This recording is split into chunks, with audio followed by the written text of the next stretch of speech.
Amigos, muy buenas noches. Nos encontramos nuevamente con ustedes en este su programa Entre Ingenieros, como todos los miércoles a las 7 de la noche. A veces la tecnología nos brinda oportunidades así emocionantes como el día de hoy, que hemos resuelto un problema técnico, pero que ya estamos con ustedes. Como siempre, extendiéndoles mi mejor gratitud por la deferencia de su presencia esta noche y todos los miércoles en que tratamos de temas de ingeniería, de investigación, de innovación, de el emprendimiento, de las artes y las humanidades. Esta noche tenemos un invitado muy especial con el cual vamos a tratar un tema actual, un tema transversal y de mucha preocupación a nivel nacional y mundial. Nos encontramos con el ingeniero Gustavo de la Cruz Montalvo. Él es ingeniero meteorólogo, egresado de la Universidad Nacional Agraria La Molina, con estudios de maestría en recursos hídricos, especialista climático en el CENAMI. Tiene experiencias en estudios relacionados a la variabilidad climática y escenarios de cambio climático, además de haber participado en un sinfín de programas de capacitación y talleres tanto a nivel nacional como internacional, y siempre con temas de la variabilidad climática y cambio climático. El tema de esta noche que vamos a conversar con el ingeniero Gustavo de la Cruz Montalvo es cambio climático, bases físicas y escenario futuro. Buenas noches, Gustavo, qué gusto estar contigo y reiterarte mi gratitud por estar obsequiándonos tu conocimiento, tu tiempo y sobre todo el participar en este programa que contigo estamos llegando ya al programa número 93. Buenas noches, Gustavo. Muy buenas noches, ingeniero Antonio. Primero agradecer más bien a ustedes por la invitación a participar. Yo encantado de estar aquí en este programa Entre Ingenieros y también saludar a todos los participantes que están en el Facebook escuchándonos esta noche. Muchas gracias. Bueno, la primera pregunta, cuando uno ve el tema cambio climático, ¿cómo debemos entender lo que es un cambio climático? ¿Qué es un cambio climático? Perfecto, sí, es un tema muy interesante. De hecho, últimamente estamos escuchando cada vez más, ¿no? Estas palabras, cambio climático. Se está haciendo mucho más frecuente escuchar y de hecho ya estamos viendo efecto del cambio climático, ¿no? Y ahora justamente en esta semana también que se está realizando la conferencia de las partes, la COP, ¿no? La COP número 27 en Egipto, es donde se está escuchando mucho más, ¿no? Pero en sí, volviendo a la pregunta, ¿no? Concepto básico, ¿qué es cambio climático? En general, un cambio climático es un cambio en las condiciones climáticas que es de forma gradual. No es un cambio que se da de la noche a la mañana, ¿no? Es un cambio que puede tomar décadas, siglos, ¿no? Y que va a cambiar tanto, bueno, en realidad va a ocasionar alteraciones tanto en los patrones de lluvia, temperatura y otras variables climáticas como puede ser viento, presión, radiación, etcétera, ¿no? Y este cambio se caracteriza porque es a nivel global, ¿no? Y es un proceso gradual. Y ahora, a lo largo de la historia del planeta, se han vivido una serie de cambios climáticos. En realidad, el cambio climático no es un proceso que se está dando recién, ¿no? Ya la historia del planeta, en base a diversas evidencias, ¿no? Nos indican que hubo procesos en los cuales hubo eras glaciares, procesos de calentamiento, no tan alto como se está viendo ahora, pero posteriormente también procesos de enfriamiento y así. Y es que hay que tener en cuenta que el sistema climático tiene una variabilidad propia, ¿no? Una variabilidad natural, cambio climático, pero asociado a un calentamiento a nivel global, ¿no? Un calentamiento muy intenso, ¿no? Y que esto justamente está asociado a factores antropogénicos, es decir, factores humanos, ¿no? Como ya vamos a estar conversando más adelante también. Claro, hay una gran preocupación y justamente todo el tema del hidrógeno verde, todo el tema de las energías renovables y todo lo que es la matriz energética en el mundo, se busca ya no emplear más combustibles fósiles, por ejemplo, sino Exacto. energías limpias, como es la energía solar, energía eólica, energía biomásica, energía mareomotriz, oceanográfica, justamente para atenuar el calentamiento. Se está buscando que llegue a 1,5 grados, es un objetivo que tiene en el mundo. En Europa han tomado medidas drásticas que a partir del 30 ya no hay motores de combustión interna, todos son automóviles eléctricos, justamente por esta preocupación. ¿Y de qué manera el calentamiento climático tiene relación con los biosistemas en la actualidad? Sí, correcto. En realidad, cuando hablamos de cambio climático, hablamos, claro, hay un cambio en los patrones atmosféricos, pero hay que entender que la Tierra en sí es todo un sistema, ¿no? Es un sistema en el cual hay interacciones entre diversos elementos. Por ejemplo, el sistema climático está compuesto de lo que es la hidrosfera, la litosfera, ¿no? Que es decir, la parte de los suelos, la criósfera, la parte de los glaciares, ¿no? Bueno, la hidrosfera, como ya dije, la parte de los ríos, los lagos, lagunas, ¿no? La biosfera, que es la parte biótica. Todos estos elementos interactúan entre ellos, ¿no? Entonces, si nosotros, por ejemplo, estamos experimentando un incremento de las temperaturas, ¿no? Entonces, esto se va a ver reflejado en los diferentes sistemas. Por ejemplo, en los glaciares, en la biosfera, ¿no? Es decir, en los ecosistemas naturales, hablando de cultivos, plantaciones, vegetación, fauna, flora, etcétera, ¿no? Así también en el suelo, vamos a ver efectos en el suelo, ¿no? Es decir, la humedad, por ejemplo, del suelo puede decrecer, ¿no? Cuando hay disminuciones de las lluvias, ¿no? Y, en fin, hay una serie de interacciones y eso justamente es lo que ocasiona los riesgos climáticos, ¿no? Y a lo cual nosotros debemos buscar adaptarnos mediante una serie de medidas con los cuales debemos afrontar este tipo de riesgos, este tipo de crisis, ¿no? Que vamos a experimentar. Bueno, se vive ya una crisis en estos momentos. Se ve, por ejemplo, inundaciones, los glaciares que tú has mencionado, el descongelamiento, se ve se va incrementando los porcentajes de tierras en las cuales las sequías son muy prolongadas, se ve la desaparición de especies, se ve Correcto.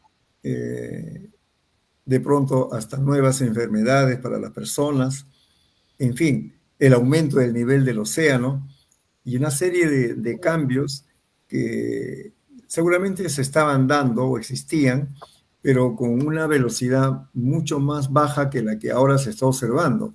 Por eso hay una alarma mundial y hay un compromiso de todos los países para atenuar, contribuir a atenuar el calentamiento global particularmente.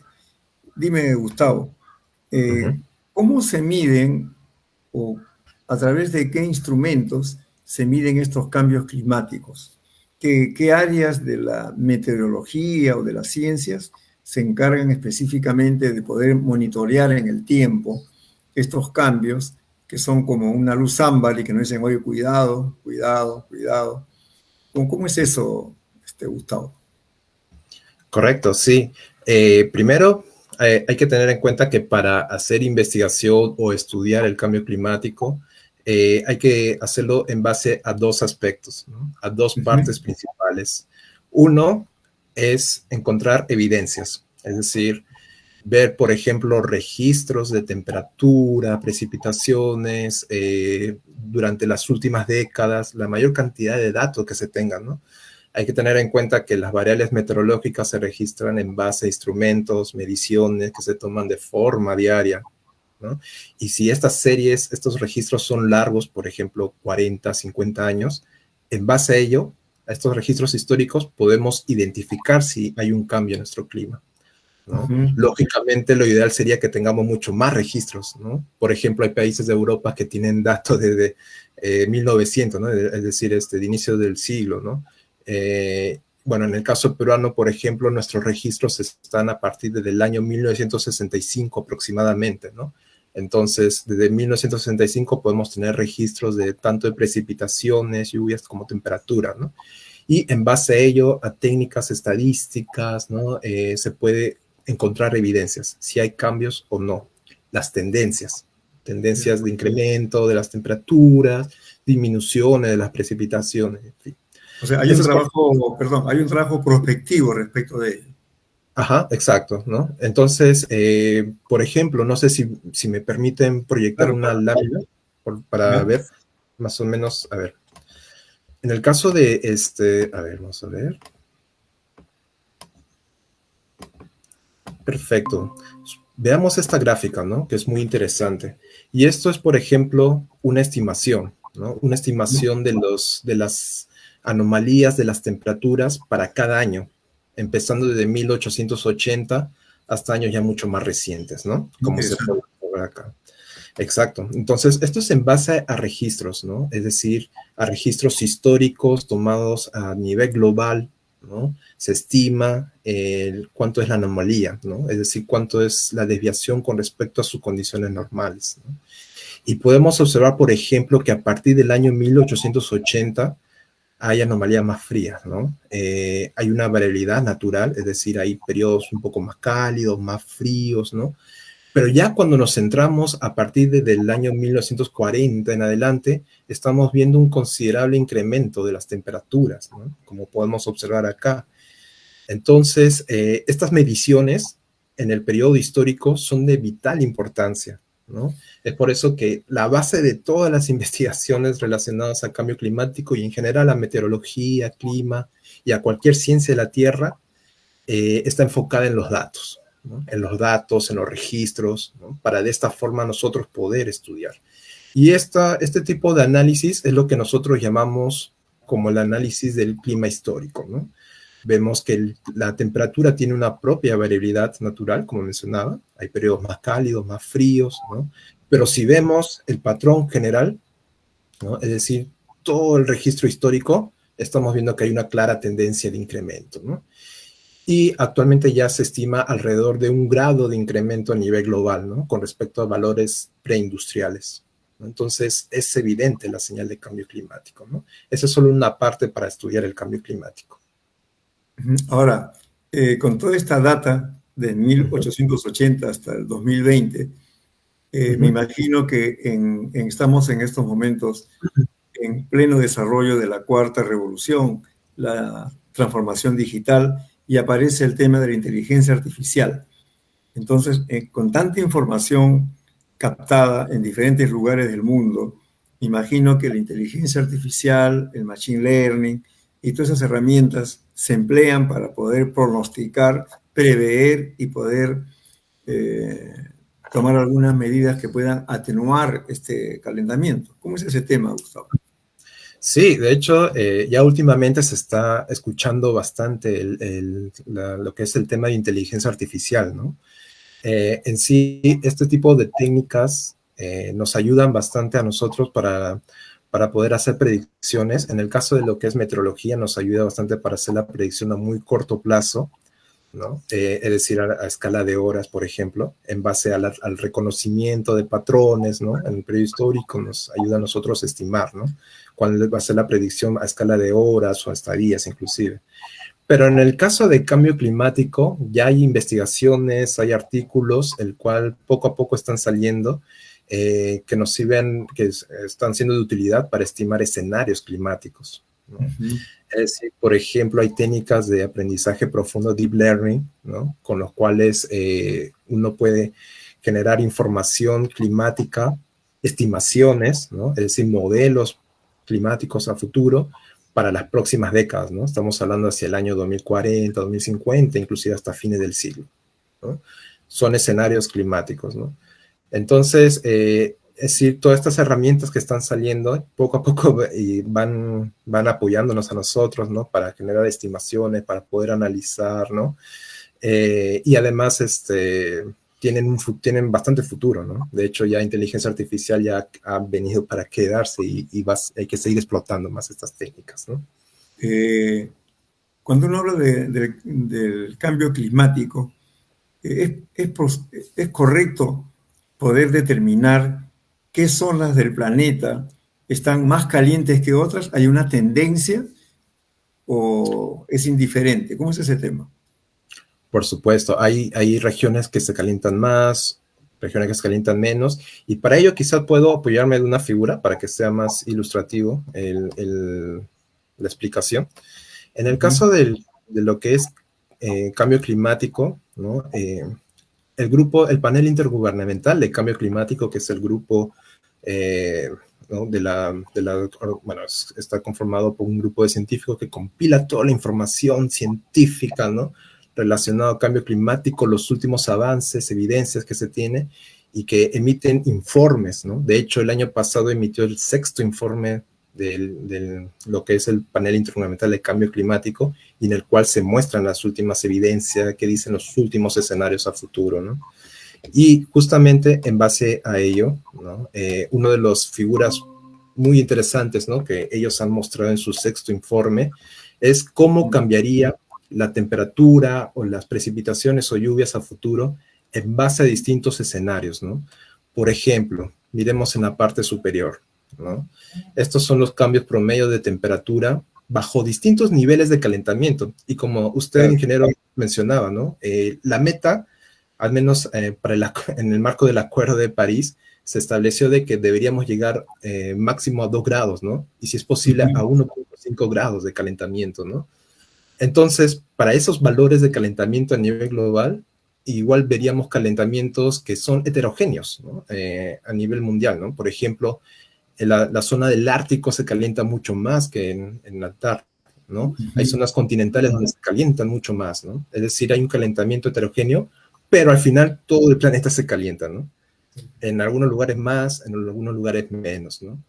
Pero, por ejemplo, si vemos a niveles de 2 grados de calentamiento o de 4 grados de calentamiento, ahí vemos muy evidente que, al menos en nuestra región, por ejemplo, la zona de la Amazonía va a experimentar un calentamiento de alrededor de más Ujú. de 4 grados a futuro, ¿no?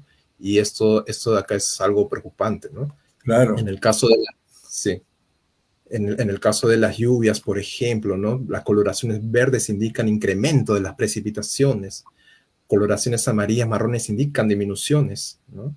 Y por ejemplo, vemos que en nuestra región de Sudamérica, la Amazonía, el bosque amazónico, ¿no? Experimentaría reducciones de las precipitaciones a futuro, ¿no? Entonces, es así, ¿no? El calentamiento se da en algunos lados más, en otros lados menos, pero al final todo se calienta, ¿no? Y en el caso de las precipitaciones a futuro, también se experimentaría cambios muy heterogéneos, ¿no? Dependiendo de la región de análisis. En algunos lados incrementarían las lluvias, ¿no? Como por ejemplo en el norte de África, y esto podría estar asociado a inundaciones, a lluvias extremas, ¿no? Mientras que en otros lados se secan, ¿no? Por ejemplo en la Amazonía, ¿no? Donde habría Ujú. disminución de la precipitación y eso ocasionaría un efecto considerable en la vegetación de la zona. Claro, claro, claro. Ujú. Gustavo, así como se habla de un calentamiento, también se podría hablar de un enfriamiento. Sí, de hecho, cuando hay un cambio en el clima, no, no solamente cambian los valores promedios, sino que cambia también la variabilidad. Ujú. Hay que recordar que en sí el clima, como mencionaba, ¿no? Tiene una variabilidad climática. Hay periodos mucho más cálidos, periodos mucho más fríos. Por ejemplo, ahorita, en estos últimos meses, estamos en un contexto de la Niña, ¿no? En el cual hemos experimentado digamos, un invierno un poco más frío, ¿no? De las condiciones normales. Y lo cual, en base ya también, hablando ya de cambio climático, vamos a ver como un promedio a nivel de calentamiento, ¿no? Ujú. Pero eso no descarta de que vamos a tener igual años mucho más fríos, ¿no? Hay que resaltar que los extremos también van a aumentar, ¿no? Se pueden intensificar los extremos. Va a haber periodos de olas de calor, ¿no? En algunas regiones, mientras que en otros inclusive pueden aumentar las olas de frío, ¿no? En frecuencia. Va a haber algunos episodios así, ¿no? Es decir, la variabilidad es intrínseca, ¿no? La variabilidad natural del clima está ahí presente, ¿no? Pero igual el promedio general, ¿no? El promedio a largo plazo es de calentamiento futuro. Ujú. O sea, por lo que tú nos manifiestas esta noche, Ujú. todos estos cambios van a afectar también el ciclo del carbono, Correcto. ¿no? Sí. Ujú. De hecho, Eh, ya, sí, perdón. Ujú. eh, y se podría prever, como tú has visto, nos has mostrado en tu lámina, Ujú. que hay zonas de la Tierra que de repente van a estar más afectadas que otras, pero al final, en promedio, todos van a estar afectados. Sí. Entonces aparece algo que me llamó la atención, que eran los riesgos hidrometeorológicos. ¿Qué son los riesgos hidrometeorológicos? Exacto, ese es un tema también bien interesante, ¿no? Porque hay que tener en cuenta que el cambio climático en realidad también interactúa con diferentes escalas temporales y espaciales de los procesos atmosféricos, ¿no? Por ejemplo, las lluvias extremas, ¿no? Una lluvia extrema en el caso de, supongamos en el norte, en Piura y Tumbes, ¿no? Que pueden darse por episodios o por patrones asociados a ciertos, ¿no? En ciertos días, ¿no? Que puede ser algo inusual, pero en el futuro podría ser mucho más frecuente, ¿no? Podría ser que en el futuro las lluvias extremas podrían incrementar, ¿no? Es decir, las lluvias, digamos, intensas, mucho más intensas, acompañado de inundaciones, ¿no? Todos estos eventos podrían cambiar con el cambio climático. Entonces, el cambio climático lo que va a ocasionar es que haya mayores peligros, ¿no? Puede haber una mayor ocurrencia de peligros climáticos, hidroclimáticos, ¿no? Y eso acompañado con una alta exposición y alta vulnerabilidad es lo que conforma el riesgo hidrometeorológico y riesgo climático en general, ¿no? Entonces, cuando hablamos de riesgo, hablamos de la combinación de estos tres factores, ¿no? La ocurrencia de los peligros, la exposición, es decir, a lo que está expuesto la población, ¿no? La población expuesta, y también la vulnerabilidad, ¿no? La combinación de estos tres factores es lo que conforma el riesgo, ¿no? Gustavo, entonces nosotros, cuando hemos asistido al fenómeno del niño o de la niña, es una manifestación de todo esto que nos estás conversando. En realidad, el fenómeno del niño o la niña es digamos, es un ciclo de variabilidad natural del clima, ¿no? Ya. Es el principal modo de variabilidad natural, es un proceso que se da de forma natural, ¿ok? Pero esto no significa que no haya interacción con el cambio climático. De hecho, ya hay algunos artículos científicos que tratan de encontrar evidencias, ¿no? Alguna relación entre el cambio climático y el niño. Y hay un artículo muy reciente que se ha publicado en la revista Nature, ¿no? Que indica que en base a un cambio climático, la frecuencia de los eventos del niño podrían incrementar un 50%, ¿no? Porque hay que tener en cuenta que la principal energía, ¿no? Del sistema del planeta es el calor, ¿no? Y con el cambio climático, al tener mayor calentamiento, entonces esto va a acelerar los procesos, ¿no? Y podría incrementar la frecuencia también de los eventos del niño, ¿no? De acuerdo a estas investigaciones que mencionaba. Dime, y en el contexto global, ¿qué proyecciones se avisoran? ¿Qué pronósticos? Y en todo caso, ¿existen software que le permiten poder predecir a priori algunos cambios y tomar medidas preventivas? Por supuesto. Generalmente cuando hablamos de cambio climático, bueno, yo ya he mencionado un poco, para estudiar el clima histórico, nos basamos en registros, ¿no?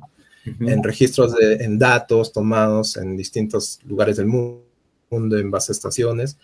Pero, ¿qué pasa a futuro? ¿Cómo podemos analizar el cambio climático a futuro, ¿no? Y bueno, no tenemos datos del futuro, ¿no? Es decir, datos observados del futuro no hay. Pero lo que hacemos o con lo que trabajamos nosotros, los meteorólogos, climatólogos, es en base a los modelos, ¿no? Modelos numéricos.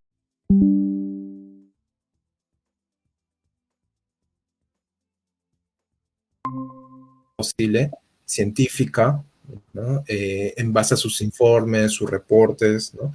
Para obtener, digamos, información que sea de gran utilidad para la toma de decisiones, ¿no? Es decir, el IPCC es el grupo, el rector, ¿no? Que compila toda esta información científica y de hecho toda esta información es realizada a nivel internacional, ¿no? Toda la información que compila es en base a diversos estudios, investigaciones que se realizan en distintos centros internacionales, ¿no? Entonces, cuando queremos revisar en relación a información de cambio climático, escenarios, tendencias, ¿no? Entonces nos vamos a los informes del IPCC, e inclusive también el año pasado inauguraron una plataforma climática en la cual se puede observar esta información de forma mucho más amigable también, ¿no? Eso es con respecto a la parte técnico-científico a nivel internacional, y con respecto ya más que nada a la toma de decisiones. Estamos viendo que la Convención Marco de las Naciones Unidas con respecto al cambio climático también hace toda esta serie de reuniones, como son la conferencia de las partes, con el fin de tomar decisiones que ayuden a mitigar los impactos del cambio climático, ¿no? Entonces, esos son, digamos, los mayores ejes a nivel internacional. Y en el caso de nuestro país, a nivel nacional, ¿no? El Ministerio del Ambiente es quien se encarga de generar, primero, tanto la información, ¿no?, relacionada al cambio climático, así como también buscar medidas de adaptación, mitigación, etcétera, ¿no? Entonces, digamos, esas son las instituciones principales, ¿no? La población, ¿de qué manera puede contribuir a atenuar estos cambios climáticos?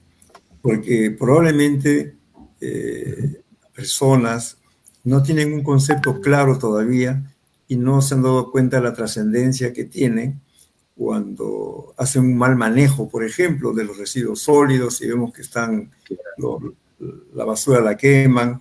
Ahí aparece la economía circular. ¿Estimas tú, Gustavo, con tu experiencia y con tu competencias profesionales, que falta un poco de difusión y sensibilidad en la población acerca de estos temas? Sí, yo soy de la idea que falta todavía difundir un poco más, ¿no? En realidad falta concientizar más en relación a estos temas, ¿no? Pero bueno, vamos ya en proceso, ¿no? Y es necesario que se acelere este proceso, ¿no?, de concientización con respecto al tema de cambio climático, ¿no? Y como usted bien menciona, de hecho es necesario, por ejemplo, gestionar nuestros residuos, ¿no? Quizás desde los colegios aplicar la regla de las 3R, ¿no? Reducir, reciclar, reutilizar, ¿no? Que es muy importante concientizar a los más pequeños, ¿no? Y que poco a poco vayan entendiendo la importancia, ¿no?, de este tema, ¿no? Y que la verdad, si bien es cierto, el tema de cambio climático es un tema que se trata tanto a nivel, bueno, a multinivel o multisector, ¿no?, o multiactores, pero también depende bastante de la población, ¿no? Nosotros, por ejemplo, debemos tratar de ahorrar energía, ahorrar agua, porque el agua es muy importante, y en nuestro país, particularmente en la ciudad de Lima. Hay que recordar que la ciudad de Lima está ubicada en un desierto, entonces debemos tratar de concientizar en ahorrar bastante agua en el futuro, actualmente y para después, ¿no? Y bueno, en todas estas medidas ayudarían bastante a la población, ¿no? En general, ¿no?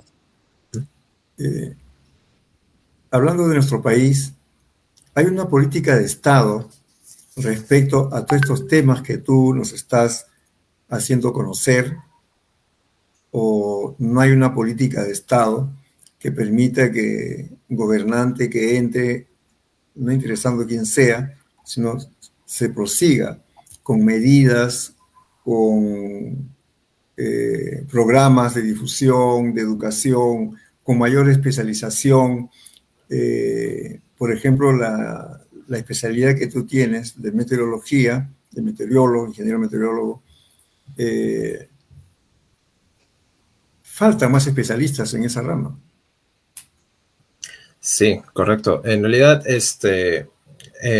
bueno, las buenas noticias es que del Estado ya se está trabajando en este tema. De hecho, en el año 2018, si no mal recuerdo, se lanzó la ley de marco de cambio climático, ¿no? El cual ya es la ley general, ¿no?, que debemos seguir. Y además de ello, también el reglamento de la ley de marco de cambio climático, ¿no? El cual ya está con el Ministerio del Ambiente, está trabajando bastante, ¿no? Y en base a ello se está lanzando el Plan Nacional de Adaptación, ¿no? Es decir, es un documento que se ha lanzado hace 2 años, si no mal recuerdo, en el cual se establece las medidas, los enfoques, la forma de actuar, ¿no? Para los distintos sectores, los distintos niveles, ¿no? Para poder actuar y controlar los impactos del cambio climático, ¿no? Y buscar los dos objetivos posibles: mitigación y adaptación, ¿no? Entonces, desde el Estado ya se está trabajando bastante en ello, ¿no? El Ministerio del Ambiente está también trabajando en ello y bueno, y con respecto a la parte científica también, ¿no? Es necesario tener cada vez mayor especialistas en relación a la parte de meteorología, medio ambiente, agronomía, ¿no? Digamos, especialistas relacionados a lo que es el campo de la tierra, ¿no? Es bien importante y además también promover bastante la investigación, ¿no? Porque ese es un punto que también nuestro país necesita bastante, ¿no? Si bien es cierto, hay investigaciones a nivel nacional, ¿no? Pero hay que tener en cuenta que nuestro país tiene una amplia diversidad de climas, una gran cantidad de microclimas, una variedad de regiones, costas, sierras, selvas, glaciares, bosque amazónico, ¿no? Entonces es necesario hacer también investigación mucho más local, lo más local posible, ¿no? Para de esta manera pueda contribuir a la toma adecuada de decisiones. ¿De qué herramientas se vale un especialista como tú para poder hacer un análisis de los cambios climáticos y de poder recrear esos escenarios futuros? Sí, en realidad las herramientas que nosotros usamos son principalmente datos, ¿no? Registros tomados a nivel histórico, pero para los escenarios específicamente trabajamos en base a distintos modelos climáticos que son simulados en distintas instituciones internacionales, ¿no? Por ejemplo, hay instituciones en Estados Unidos, instituciones en Europa, ¿no? Que cada uno corre sus modelos climáticos y con los cuales nosotros recopilamos toda esa información. De hecho, es una base de datos enorme, gigante, ¿no? Tener datos para cada hora, para las próximas décadas, siglos, es una gran cantidad enorme de datos, ¿no? Y esta información, en base a esta información, nosotros procesamos, generamos información de, por ejemplo, el cambio de temperatura, el cambio de lluvia futuro para cierta localidad o cierta cuenca o cierto distrito, ¿no? Entonces, el trabajo es bastante, ¿no? Y de hecho se necesita manos, ¿no? Como usted mencionaba, es importante ¿no? El tener un equipo multidisciplinario, ¿no? Multidisciplinario. Que permite el análisis correcto, ¿no? De esta información. Acá tenemos un saludo del doctor Fernando Carrillo Venegas. Gracias, Fernando, por estar con nosotros todos los miércoles y poder tener tus comentarios tan motivadores y que motivan a que este programa pueda seguir emitiéndose cuando hay personas como tú que nos acercan su presencia y su compañía. Igualmente para la señora Aida Montalvo Antunes, dice un tema muy interesante y te felicita, Gustavo, por tu participación y la Muchas gracias. En que has hecho tus exposiciones. Muchas gracias. Así como se habla de calentamiento global, ¿se puede hablar de enfriamiento global o está mal hablado? Es un tema que en realidad ha ocurrido anteriormente a lo largo de la historia de la Tierra, ¿no? Sin embargo, actualmente no estamos evidenciando ello, ¿no? Las evidencias más actuales están orientadas principalmente a un calentamiento, ¿no? De acuerdo al sexto informe del IPCC, ¿no? De hecho, en cada informe del IPCC, ¿no? En el quinto informe que se publicó en el año 2014, indicaban que hay evidencias, ¿no? De un calentamiento global. Y ahora en el último informe que se publicó el año pasado indica que las evidencias son mucho más fuertes, ¿no? Relacionadas al calentamiento. Entonces, en cada informe, en cada estudio que se realiza, se va notando que estas evidencias ya son mucho más contundentes. Estamos viendo un calentamiento, ¿no? Y que este calentamiento que todavía se proyecta para el futuro, debemos controlarlo, ¿no? Debemos mitigarlo de todas maneras, ¿no? Gustavo, ¿qué otras especialidades dentro de la meteorología involucran todo este estudio tan interesante, tan poco conocido y difundido, se requieren? O sea, ¿qué otras especialidades contribuyen a que se pueda hacer estudios, investigación, prospección de escenarios, para la toma de decisiones, para mitigar también la acción de estos cambios climáticos?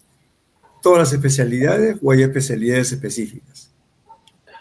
Sí, de hecho, por ejemplo, para la parte de lo que es las simulaciones, ¿no? Los modelos numéricos, nosotros, por ejemplo, trabajamos bastante con las especialidades de física, ¿no? O también de ingeniería de software, o también matemática, ¿no? Hemos trabajado también con O sea, matemático también. Sí, sí, porque es una parte que tiene una base conceptual física, pero también matemática bien fuerte, ¿no? Lo que es bastante programación, ¿no?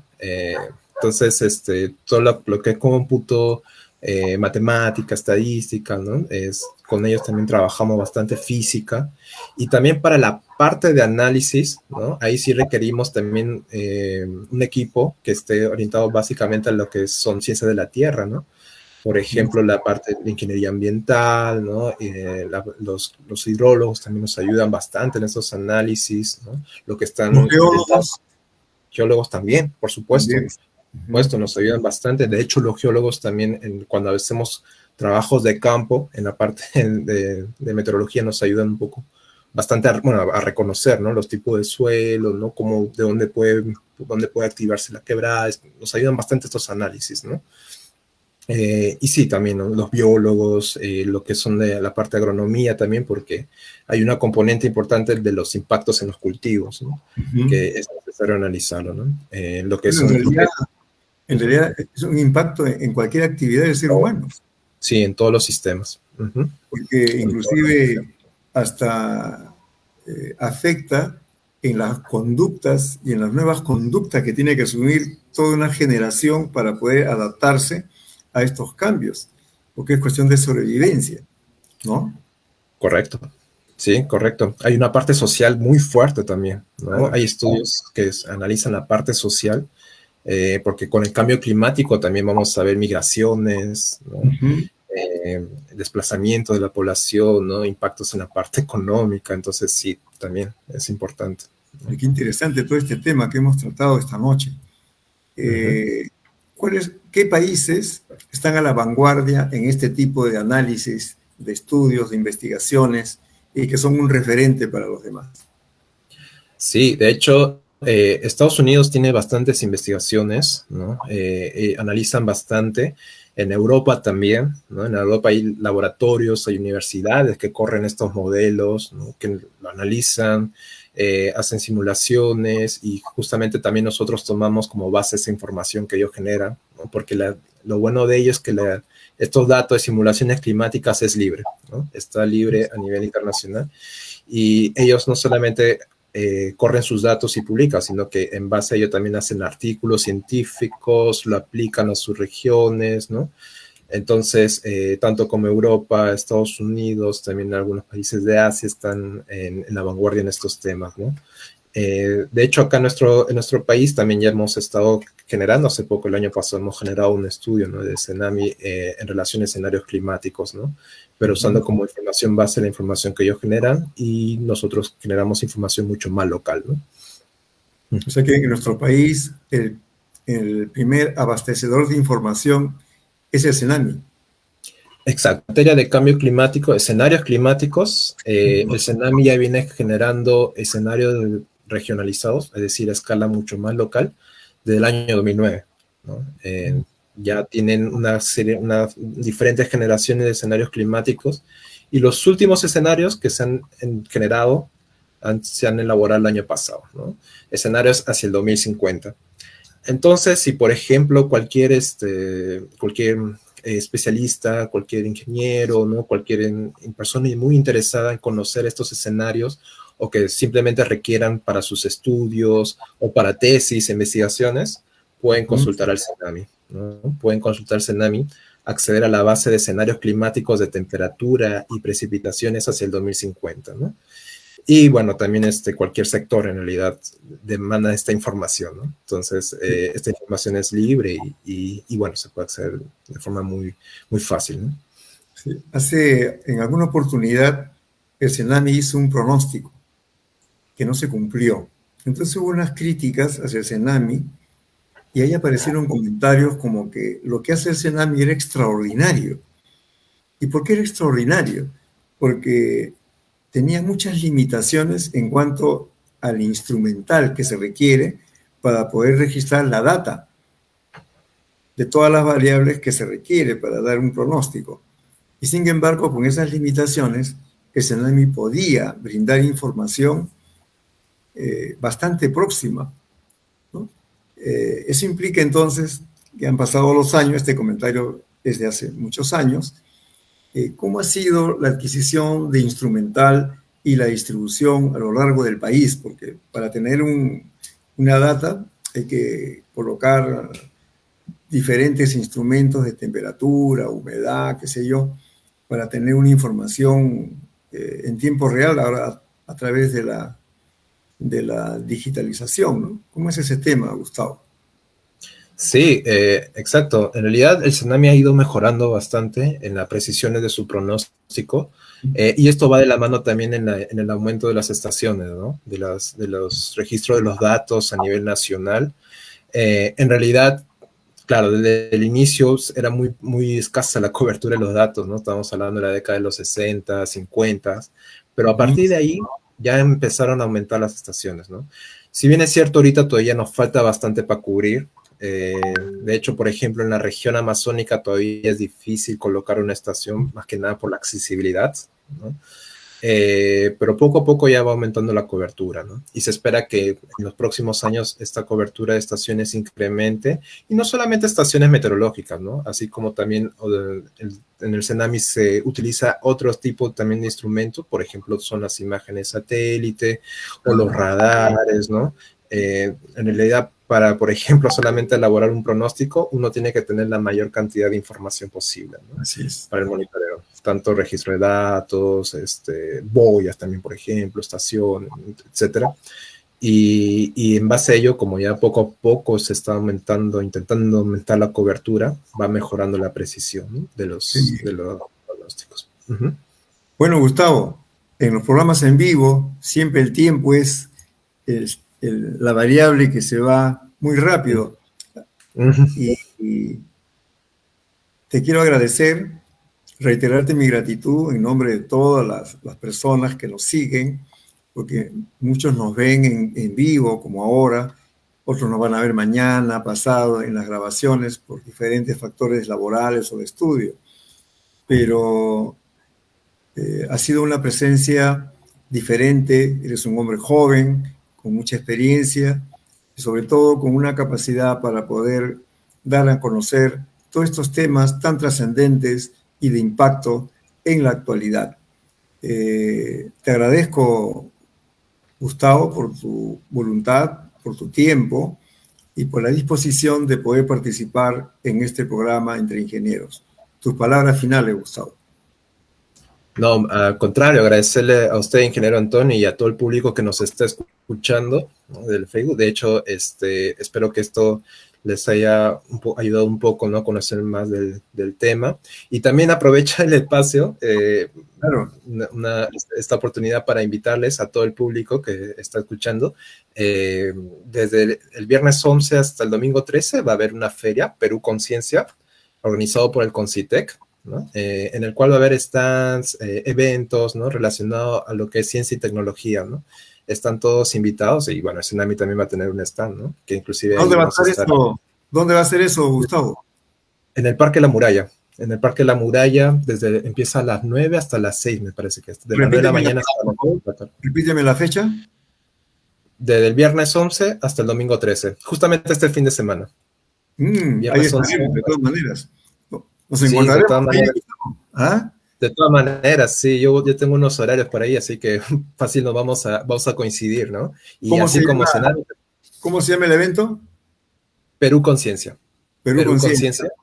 Ajá. Y va a haber distintas actividades relacionadas a lo que es ciencia y tecnología. Creo que también va a haber un parque jurásico, inclusive para que los niños vayan, ¿no? Se entretengan. Ahí estaremos. Vayan, por favor, vayan. Y gracias a ingeniero Antonio, ¿no? Por todo. A ti, Gustavo, por estar esta noche con nosotros, y a todos ustedes, amigos, por estar acompañándonos en este programa Entre Ingenieros, que cumple la labor de difundir temas como en este caso del cambio climático, bases físicas y escenarios futuros, que ha tenido a bien participar con el ingeniero Gustavo de la Cruz Montalvo. Nuevamente mi gratitud, Gustavo, y a todos ustedes que nos acompañan, y recuerden que el programa se queda grabado en el canal de YouTube. Hasta el próximo miércoles en este su programa Entre Ingenieros. Muy buenas noches. Nos vemos, Gustavo. Gracias. Buenas noches, gracias.